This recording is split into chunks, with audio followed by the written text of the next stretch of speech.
Hello बच्चों, नमस्कार।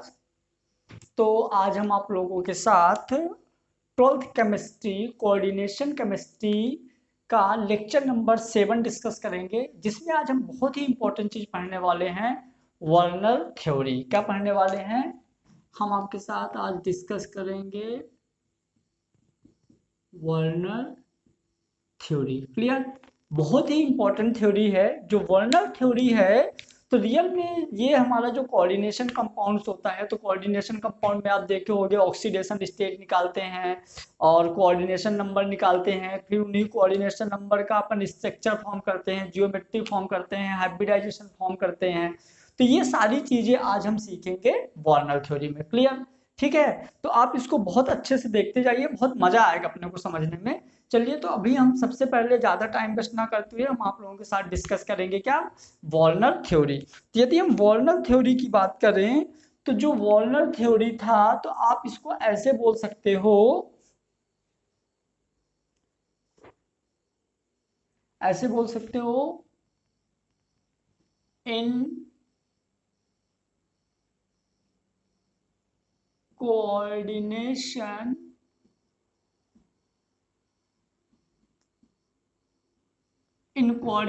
Compound show two type of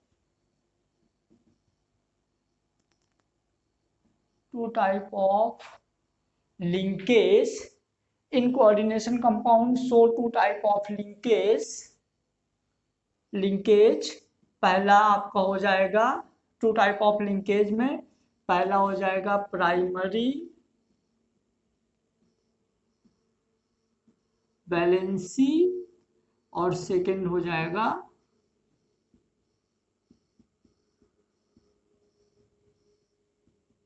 secondary valency. Clear? तो प्राइमरी वैलेंसी क्या होती है, सेकेंडरी वैलेंसी क्या होती है, अकॉर्डिंग टू वॉर्नर। तो हम इसको कंपेयर करके स्टडी करेंगे। तो आप लोग ऐसा कर लीजिए, एक साइड हेडिंग डाल दीजिए प्राइमरी वैलेंसी और एक साइड हेडिंग डाल दीजिए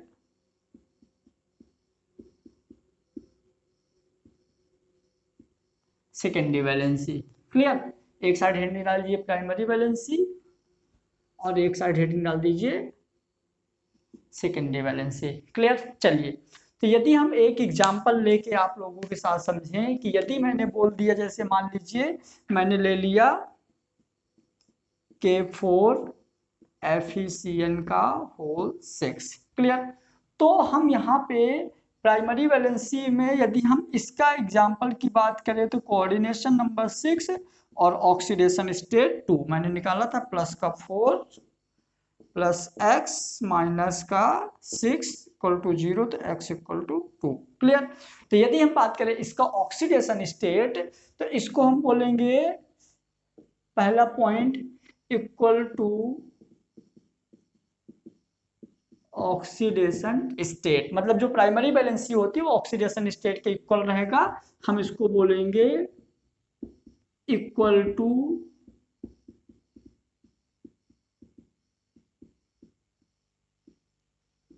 कोऑर्डिनेशन नंबर, मतलब कि जो हमारा सेकेंडरी वैलेंसी है वो कोऑर्डिनेशन नंबर के इक्वल रहेगा और जो हमारा प्राइमरी वैलेंसी है वो ऑक्सीडेशन स्टेट के इक्वल रहेगा। क्लियर? तो ये हो गया हमारा पहला पॉइंट। मतलब कि जो भी हम हमको कोऑर्डिनेशन कंपाउंड मिलेंगे, तो कोऑर्डिनेशन कंपाउंड में जो हमारा प्राइमरी वैलेंसी होगा वो ऑक्सीडेशन स्टेट के इक्वल रहेगा और जो है ना सेकेंडरी वैलेंसी रहेगा वो कोऑर्डिनेशन नंबर के इक्वल रहेगा।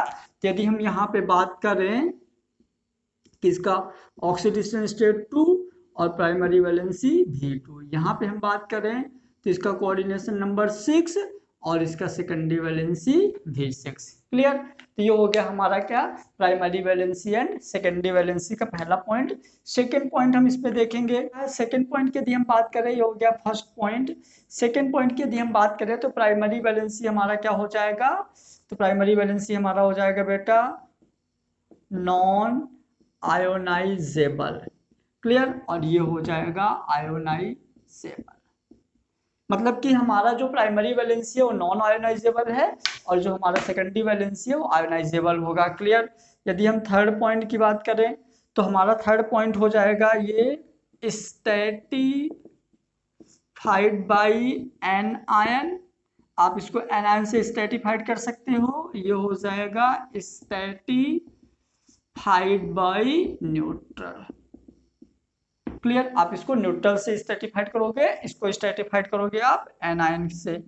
फोर्थ नंबर यदि हम पॉइंट की बात करें नॉन आयोनाइजेबल, और ये हो जाएगा हमारा stratified by anion, ionisable stratified by neutral. अब ये क्या होता है, ये होता है बेटा नॉन डायरेक्शनल, नॉन डायरेक्शनल, ये बहुत बार एग्जाम में आ चुका है, और ये हमारा होता है डायरेक्शनल। क्लियर, ये होता है नॉन डायरेक्शनल और ये होता है डायरेक्शनल। क्लियर, नेक्स्ट यदि हम बात करें फिफ्थ पॉइंट की, तो it is represented bye it's represented by, ये हम इसको डैश डैश से रिप्रेजेंट करेंगे, और ये हो जाएगा इट्स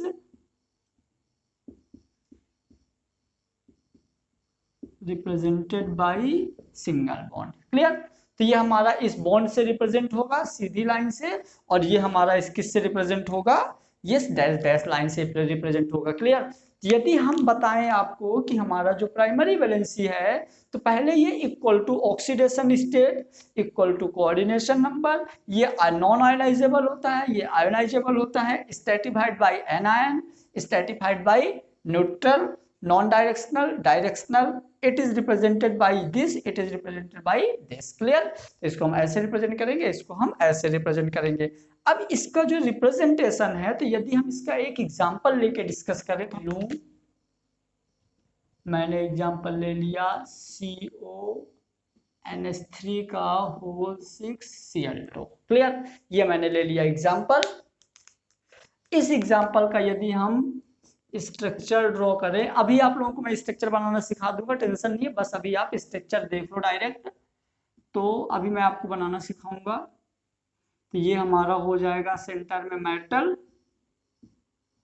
क्लियर, ये हो गया ऑक्टा हाइड्रल, ऑक्टा हाइड्रल भी है ना स्ट्रक्चर हो गया। यहाँ पे हमने जोड़ दिया NH3, यहाँ जोड़ दिया NH3, यहाँ जोड़ दिया NH3, यहाँ जोड़ दिया NH3, यहाँ जोड़ दिया NH3, और यहाँ जोड़ दिया NH3। क्लियर, तो ये सारे के सारे बॉन्ड हमारे कौन से हैं, सेकेंडरी वैलेंसी वाले। उसके बाद यदि हम बात करें, तो ये जो दो क्लोरीन है, तो ये दो क्लोरीन यहाँ जुड़ जाएंगे, देखिए ये तो ये वाले हमारे सारे हो गए कौन से, सेकेंडरी वैलेंसी, और ये वाले हो गए प्राइमरी वैलेंसी। क्लियर, मतलब प्राइमरी वैलेंसी डॉट डॉट 2 है, इसका मतलब इसका ऑक्सीडेशन स्टेट 2 होगा, और इसका कोऑर्डिनेशन नंबर 6 होगा। क्लियर, तो ये हो गया हमारा प्राइमरी वैलेंसी, और सेकेंडरी वैलेंसी को हम ऐसे रिप्रेजेंट करेंगे, इसका कंप्लीट स्ट्रक्चर कुछ ऐसा हो जाएगा। क्लियर, तो ये हो गया हमारा क्या, ये मतलब इसको हम बोलेंगे हेक्साइमाइन कोबाल्ट सेकेंड क्लोराइड। क्लियर, तो ये हो गया हमारा किसका, वार्नर थ्योरी का प्राइमरी और सेकेंडरी वैलेंसी का एक एग्जांपल। अब अकॉर्डिंग टू वार्नर थ्योरी हम 4 थ्योरी का और स्टडी करते हैं। क्लियर, अकॉर्डिंग हम 4 थ्योरी और देखेंगे, DVT, MOT, BBT, CFT, MOT, LFT। Clear, तो हम 4 थ्योरी और देखेंगे। DVT को हम बोलेंगे balance bond theory,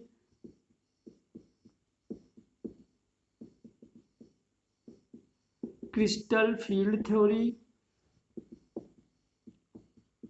molecular orbital theory, फिर लिगेंड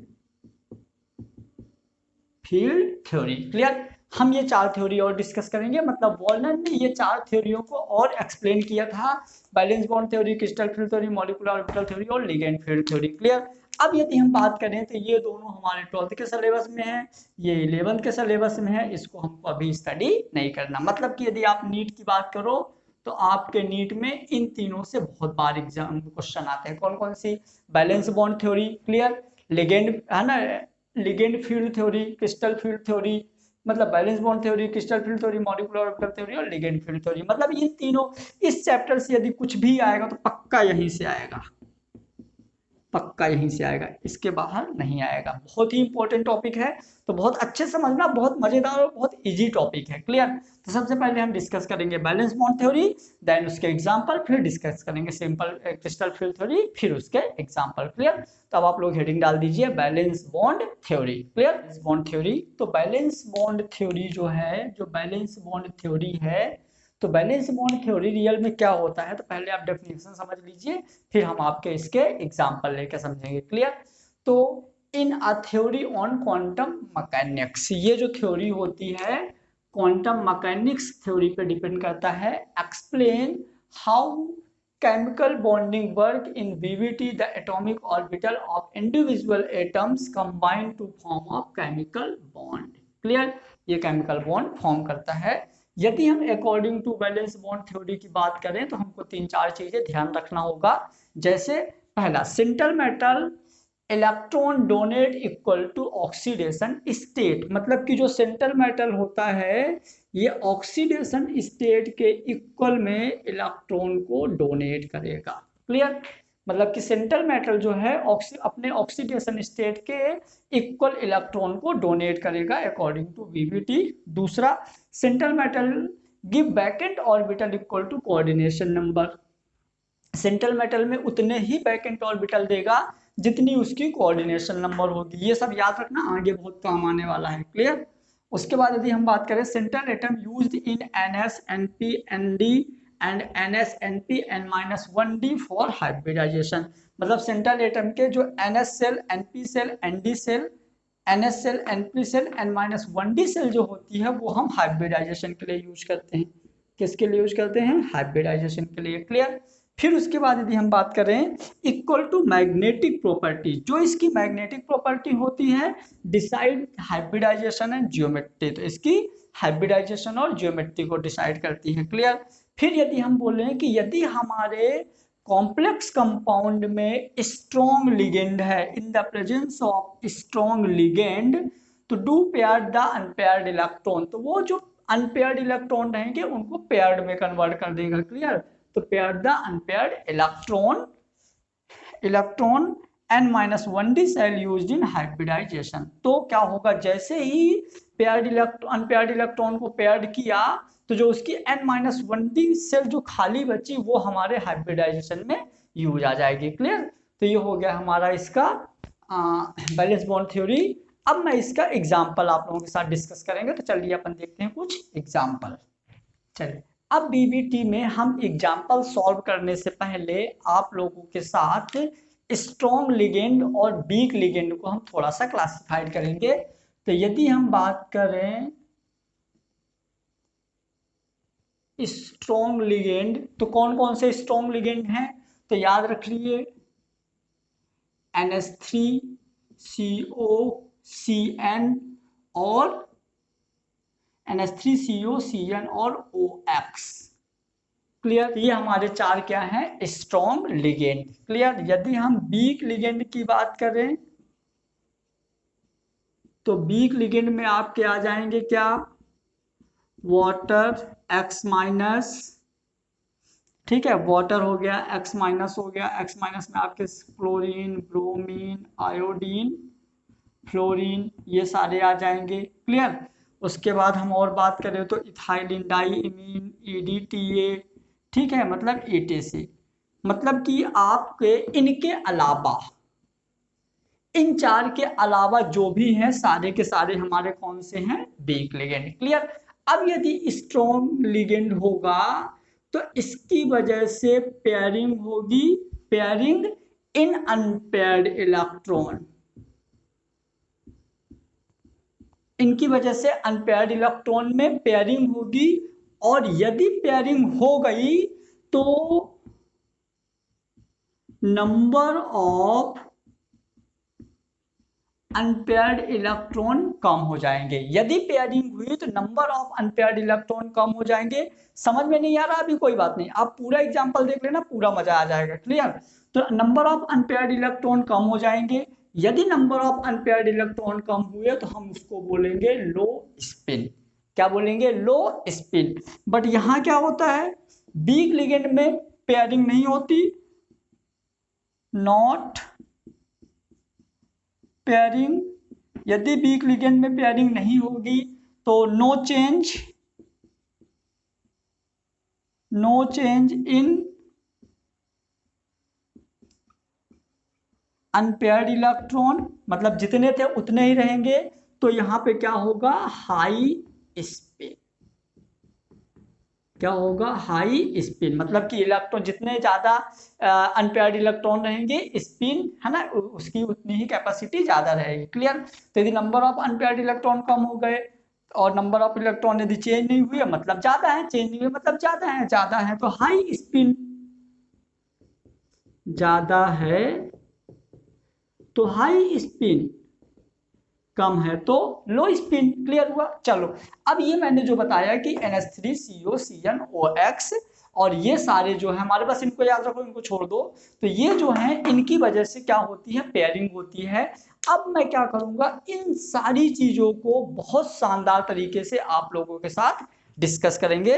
तो हम सबसे पहले ये देखेंगे कि आज हम क्या क्या बीबीटी से कितने सारे क्वेश्चंस हम डिस्कस कर सकते हैं। क्लियर? तो चलिए क्वेश्चन नंबर 6 है, तो पहले हम ले लेते हैं फॉर कोऑर्डिनेशन नंबर 4। हम वो ले लेते हैं जिसका कोऑर्डिनेशन नंबर पहले 4 हो। क्लियर? तो चलिए इसके लिए हम एक एग्जांपल ले लेते हैं। हमने एग्जांपल ले लिया NiCl का whole 4 K2। Clear? K2 NiCl का होल 4। क्लियर? चलिए अब इसके लिए हम क्या क्या एग्जाम, यहाँ पे हम इसके क्वेश्चंस क्या क्या देखेंगे। तो हमारे क्वेश्चंस यहाँ पे क्या रहेंगे, तो सबसे पहले हम देखेंगे IUPAC, उसके बाद हम इसका देखेंगे प्राइमरी वैलेंसी, फिर ऑक्सीडेशन स्टेट, फिर सेकेंडरी वैलेंसी, फिर कोऑर्डिनेशन नंबर। क्लियर? फिर हाइब्रिडाइजेशन, फिर जियोमेट्री या स्ट्रक्चर, यहीं पे देख लेंगे जियोमेट्री या स्ट्रक्चर। क्लियर? फिर 8 नंबर देखेंगे कलर्ड है या कलरलेस है। क्लियर? 9 नंबर हम देख लेंगे इसका EAN effective atomic number. Next हम 10वां यहाँ पे देख लेंगे आपसे magnetic property, magnetic property. Clear? तो यदि हम आपको एक एग्जांपल दें और एक एग्जांपल से ये हमारे 10 क्वेश्चन सॉल्व होंगे। क्लियर?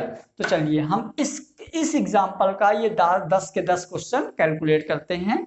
तो है ना सॉल्यूशन, यानी कि इसका जो हमारा सॉल्यूशन होगा, तो सबसे पहले हम देखेंगे IUPAC नेम। तो इसका IUPAC नेम क्या हो जाएगा? पोटेशियम टेट्राक्लोरो निकलेट। क्लियर? Oxidation state 2। ये हो गया पहला। सेकेंड क्वेश्चन की हम बात करें, primary valency equal to OS यानी 2। थर्ड क्वेश्चन की बात करें, ऑक्सीडेशन हमारी 2 आ गई। फोर्थ क्वेश्चन की बात करें तो है ना secondary valency equal to coordination number, तो 4। फिफ्थ क्वेश्चन की बात करें तो कोऑर्डिनेशन नंबर इक्वल टू 4। ये हो गए हमारे फिफ्थ क्वेश्चन। अब हम देखेंगे हाइब्रिडाइजेशन। क्या देखेंगे? हमारा जो 6 नंबर क्वेश्चन है, तो 6 नंबर क्वेश्चन में हम आपसे डिस्कस करेंगे हाइब्रिडाइजेशन। क्लियर? तो हाइब्रिडाइजेशन क्या होगा, तो हाइब्रिडाइजेशन को हम देखिए कैसे कैलकुलेट करेंगे। तो हम 6 नंबर क्वेश्चन कैलकुलेट करेंगे हाइब्रिडाइजेशन। क्लियर? अब हाइब्रिडाइजेशन के लिए अपन ऐसा करते हैं, इसको रफ कर देते हैं पहले। क्लियर,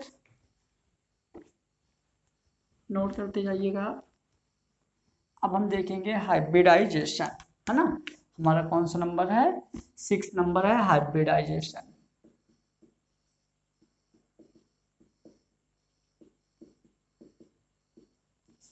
चलिए, अब यदि हम इसका आपके साथ हाइब्रिडाइजेशन डिस्कस करें तो हाइब्रिडाइजेशन क्या होगा, देखिए हमारा सबसे पहले आप ले लीजिए Ni। क्लियर, इसको नॉर्मल रहने दीजिए, इसका आप इलेक्ट्रॉनिक कॉन्फ़िगरेशन लिख दीजिए। तो इसका होता है 28, ऑर्गन 18,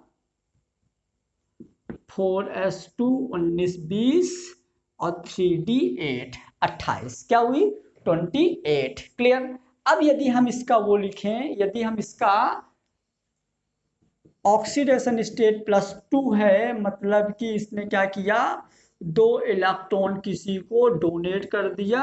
तो जैसे ही 2 इलेक्ट्रॉन डोनेट किया तो यहाँ 0 आ गया, 4s2 की जगह 0 आ गया और ये हो जाएगा 3d8। क्लियर, क्या हो गया, 3d8। अब यहाँ पे हम इसका क्या करेंगे, 3d8 के बाद अब यहाँ हमको सीखना पड़ेगा क्या, कि इसका हाइब्रिडाइजेशन क्या होगा। क्लियर, इसका हाइब्रिडाइजेशन क्या होगा।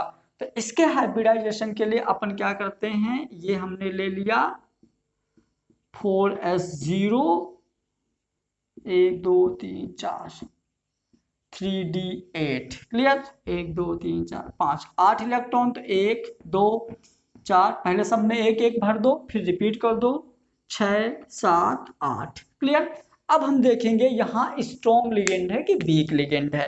तो ये हमारा हो गया कौन सा, वीक लिगेंड।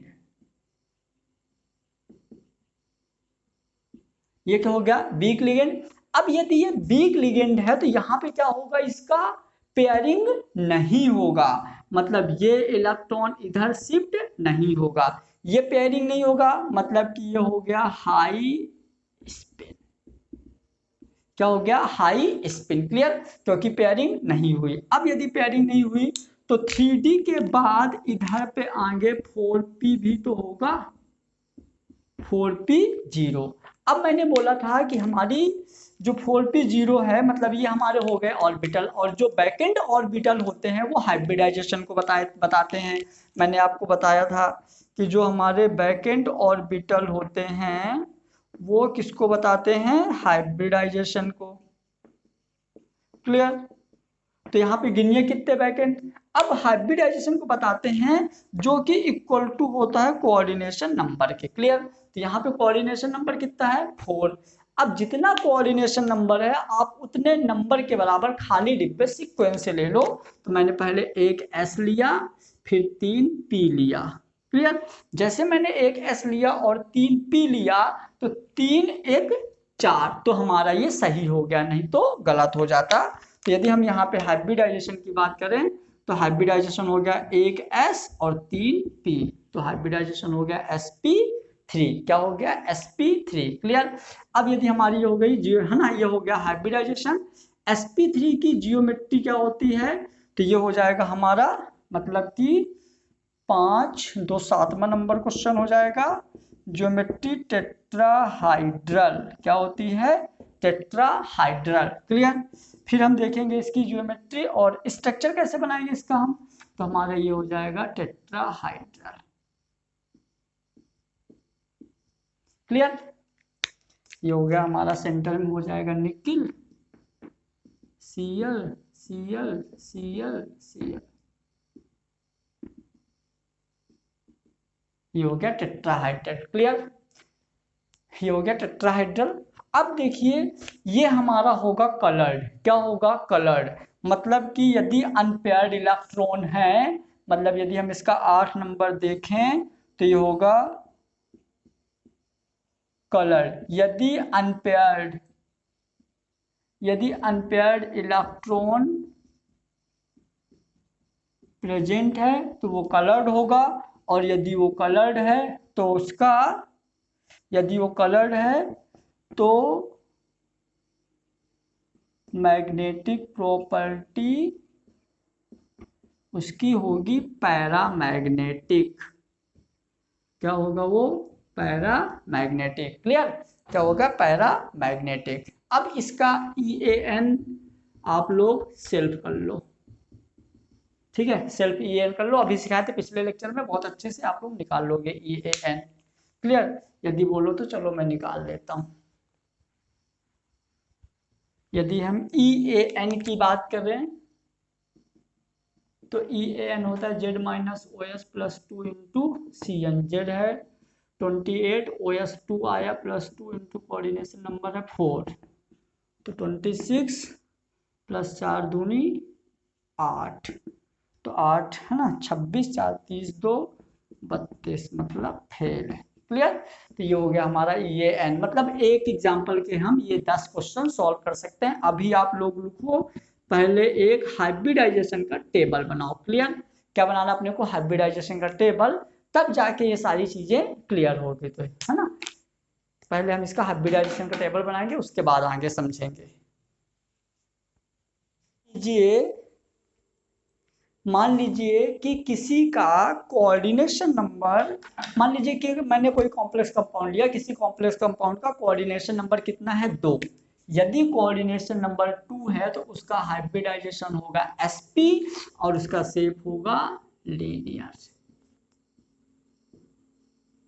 क्लियर? क्या शेप होगा? लीनियर। यदि किसी का कोऑर्डिनेशन नंबर 4 है, यदि किसी का कोऑर्डिनेशन नंबर 4 है तो इसके दो हाइब्रिडाइजेशन होंगे। एक sp3 हो सकता है जो कि टेट्राहाइड्रल होगा। क्या होगा? टेट्राहाइड्रल, ऐसे स्ट्रक्चर बनेगी। और यदि इसी का DsP2 है, ये बाई पेयरिंग, पेयरिंग के वजह से होगा। यदि स्ट्रॉन्ग लिगेंड आ जाएगा तो पेयरिंग हो सकती है, सॉरी ये होगा बाई पेयरिंग, है ना। यदि मान लीजिए स्ट्रॉन्ग लिगेंड आ गया तो पेयरिंग हो जाएगी, तो DsP2 हो सकता है। तो DsP2 का इसका होगा स्क्वायर। क्या होगा इसका? स्क्वायर। क्लियर? तो यदि कोऑर्डिनेशन नंबर 4 है तो sp3 और DsP2 हो सकता है कि 3p 1s, तो 3 1 4 और 2p 1s 1d। क्लियर? फिर यदि हम बात करें किसी का कोऑर्डिनेशन नंबर 5 है तो इसके भी दो हो सकते हैं, sp3d और b हो सकता है DsP3d है तो इसका होगा आउटर ट्राइगोनल बाई पिरामिड और इसका होगा inner trigonal by pyramid. Clear हुआ? आउटर ट्राइगोनल बाई पिरामिड और इनर ट्राइगोनल बाई पिरामिड, है ना। अब यहां पे यदि हम इसके स्ट्रक्चर की बात करें तो इसका स्ट्रक्चर कुछ ऐसा बनेगा। क्लियर? ये हो गया हमारा इनर ट्राइगोनल बाई पिरामिड और आउटर ट्राइगोनल बाई पिरामिड। अब यदि हम नंबर कोऑर्डिनेशन नंबर 6 वाले की बात करें तो कोऑर्डिनेशन नंबर 6 sp3d2, मतलब 1 2 1 3 1 6 और d2 sp3, यानी कि हमारा क्या हुआ? d2 sp3, तो ये हमारा हो जाएगा ये भी 6। तो यदि इस तरह का है तो इसका बनेगा आउटर ऑक्टा हाइड्रल और इसका बनेगा inner octahedral. Clear? Outer octahedral और इनर ऑक्टाहाइड्रल, इसका स्ट्रक्चर कुछ ऐसा ड्रॉ कर लीजिए।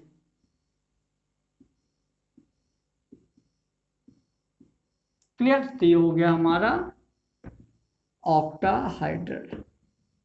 यदि पेयरिंग होगी तो ये होगा, पेयरिंग नहीं होगी तो ये होगा, यदि कोऑर्डिनेशन नंबर 6 है। तो इसको बहुत अच्छे से याद कर लीजिए। कोऑर्डिनेशन नंबर 2 तो sp, 3 तो sp3 या DsP2 और 5 तो sp3d या sp3d या DsP3 और 6 है तो sp3d2 या d2sp3। Clear? Linear tetrahedral, linear tetrahedral, square, outer trigonal bipyramidal, inner trigonal bipyramidal, outer octahedral और इनर ऑक्टाहाइड्रल। क्लियर? तो ये हो गया हमारा टेबल। इसी टेबल से अब हम बहुत अच्छे अच्छे क्वेश्चन सॉल्व करेंगे। तो चलिए इसके बाद एक हम क्वेश्चन ले लेते हैं for coordination number 6 coordination number के लिए ये सारे के सारे 10 क्वेश्चन हम यहां से देखते हैं। क्लियर, चलिए नंबर और हो गया K3COF6। क्या हो गया? K3COF6। इस क्वेश्चन का IUPAC primary valency, secondary valency, coordination number, oxidation state, यहां तक सब आप कर लोगे। क्लियर। अब हम देखेंगे यहां सीधे हाइब्रिडाइजेशन की बात करेंगे। तो इसको हम देखेंगे अकॉर्डिंग टू बीबीटी के अकॉर्डिंग आगे के क्वेश्चन हम डिस्कस करेंगे। आप इसका EAN भी कर लोगे। क्लियर, चलिए बाकी हम आगे के डिस्कस करते हैं। तो सबसे पहले हम क्या करते हैं, जैसे मैंने इसका ऑक्सीडेशन स्टेट कैलकुलेट किया तो ये आया 3।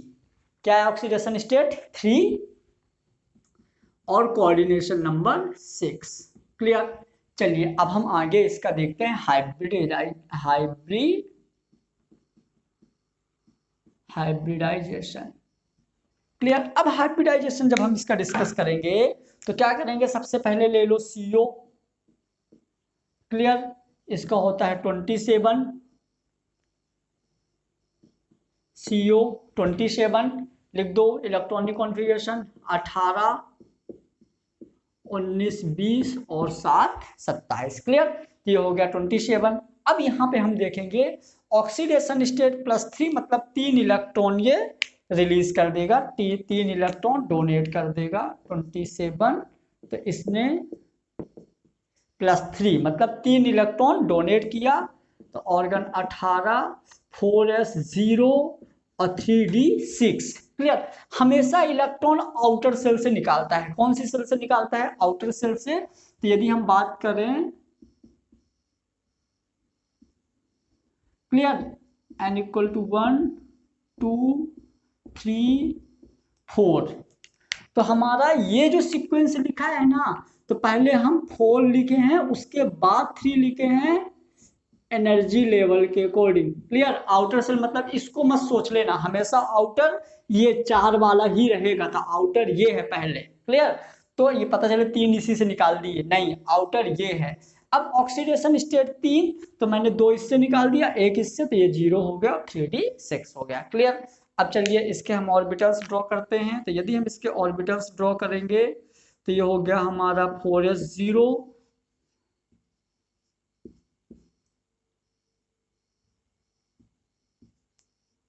क्लियर, तो ये 4s0, ये 3d6 और इधर कहीं साइड में होगा 4p0। ठीक, तो ये हो गया। अब देखिए 4s0 खाली छोड़ दो, 3d6 1 2 3 4 5 6, 3d6 यानी अब ये हो गया। अब यहाँ पे मैं क्या बता रहा हूं, यदि स्ट्रॉन्ग लिगेंड होता तो पेयरिंग होती, बट यहाँ पे कौन सा है, वीक लिगेंड, तो पेयरिंग नहीं होगी। पेयरिंग नहीं होगी तो खाली छोड़ दीजिए। अब हमारा कोऑर्डिनेशन नंबर कितना है, 6।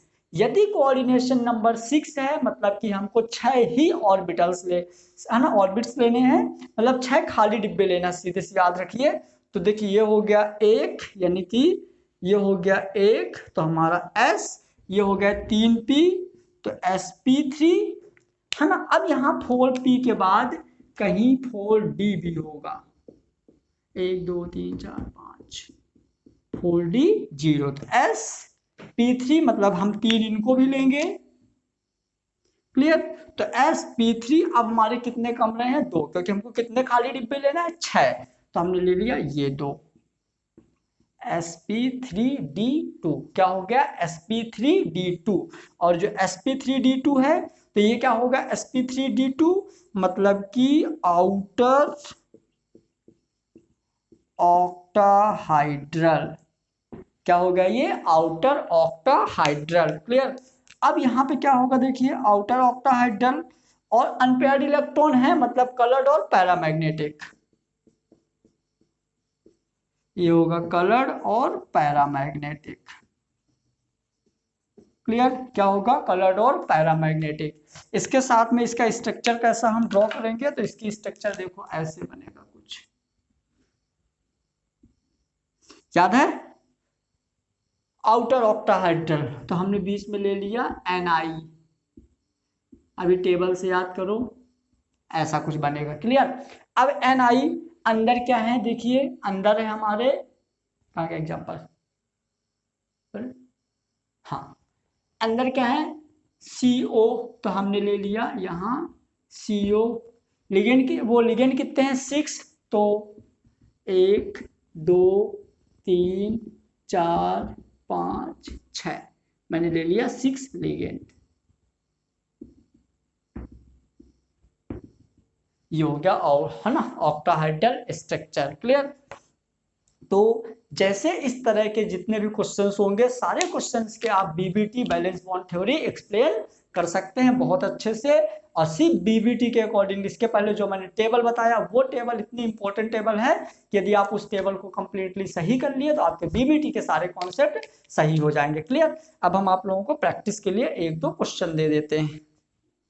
अब आपको मैं कुछ क्वेश्चंस दे रहे हैं, तो आपको इन सारे क्वेश्चंस में जैसे K4FeCN का होल 6, COOX का होल थ्राइस, NiCl4 NiCN का होल 4, MnBr4 PtCN4, मतलब ये सारे जो एग्जांपल्स हैं, तो कल 4 PM के पहले, क्लियर, 4 PM के पहले मतलब क्लास स्टार्ट होने के पहले आप लोग ग्रुप में इनके आंसर सेंड कर देंगे, क्लियर। और इनका मैग्नेटिक प्रॉपर्टी, कलर और हाइब्रिडाइजेशन, ये तीन चीज आप क्या करोगे, कमेंट बॉक्स में कमेंट करोगे।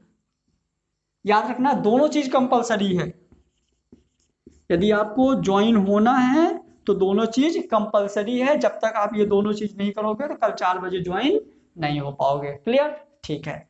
थैंक यू सो मच, है ना। बाकी जो भी चीजें इसमें समझ में नहीं आई हो बीबीटी या वार्नर थ्योरी में, तो आप मेरे को कमेंट बॉक्स में करके ये भी कमेंट करके बता सकते हैं। बाकी जो हमारा क्रिस्टल फील्ड थ्योरी है उसको हम नेक्स्ट लेक्चर में आप लोगों के साथ डिस्कस करेंगे, ठीक है। चलिए, थैंक यू सो मच।